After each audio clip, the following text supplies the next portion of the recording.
నెల్లూరు జిల్లా ఎస్పేటలో మందుబాబులు రెచ్చిపోతున్నారు. ప్రభుత్వ స్కూల్ని అడ్డాగా మార్చుకుని రాత్రిళ్లు మద్యం సేవిస్తున్నారు. అర్ధరాత్రి పాఠశాల ఆవరణలోకి ప్రవేశించి అసాంఘిక కార్యకలాపాలకు పాల్పడుతున్నారు ఆకతాయిలు. దీంతో స్కూల్ సమీపంలోని స్థానికులు భయాందోళనకు గురవుతున్నారు.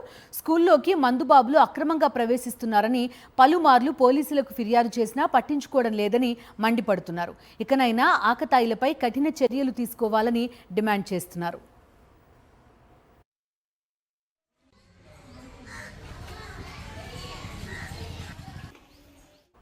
నెల్లూరు జిల్లా ఎస్పేటలో మందుబాబులు రెచ్చిపోతున్నారు. ప్రభుత్వ స్కూల్ని అడ్డాగా మార్చుకుని రాత్రిళ్లు మద్యం సేవిస్తున్నారు. అర్ధరాత్రి పాఠశాల ఆవరణలోకి ప్రవేశించి అసాంఘిక కార్యకలాపాలకు పాల్పడుతున్నారు ఆకతాయిలు. దీంతో స్కూల్ సమీపంలోని స్థానికులు భయాందోళనకు గురవుతున్నారు. స్కూల్లోకి మందుబాబులు అక్రమంగా ప్రవేశిస్తున్నారని పలుమార్లు పోలీసులకు ఫిర్యాదు చేసినా పట్టించుకోవడం లేదని మండిపడుతున్నారు.